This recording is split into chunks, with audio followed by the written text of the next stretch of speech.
Studený, tmavý podvečer sa túlal temnými ulicami mesta mladý chalan.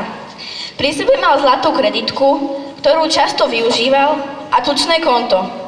Ako prechádzal okolo neznámeho starca, prerušilo jeho premýšľanie zvonenie mobilu. Áno? No? Zajtra? To nestihnem. Len 50 eur? Tak málo? Jak to sa nedá. Dobre, čau.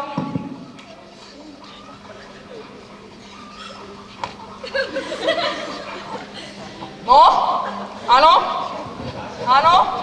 Jasné. Čo si dovoluješ?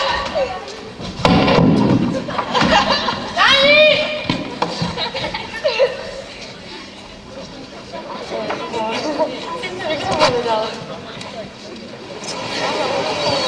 You know it's just gonna hurt you.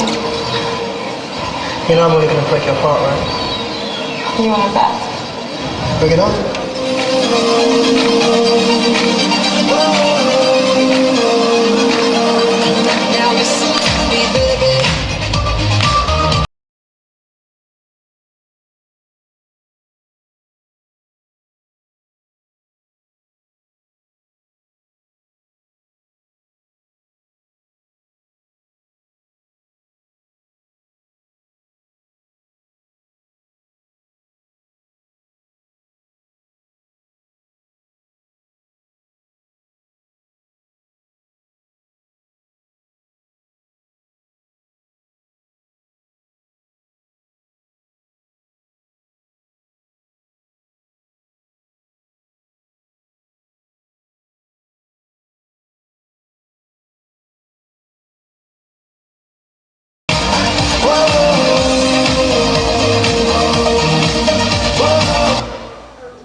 Vy ste Lukáš?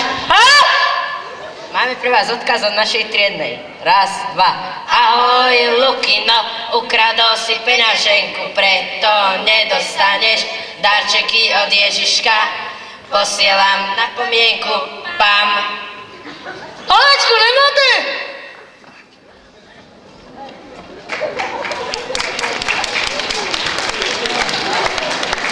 A teraz tu je príbeh o tom, ako dostal Ježiš svoje meno.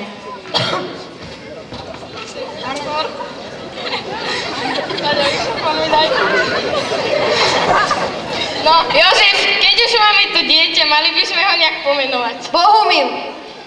Ne, Imrich. Bonifác. Ježiš. Ježiš, to je dobré meno, bude sa volať Ježiš.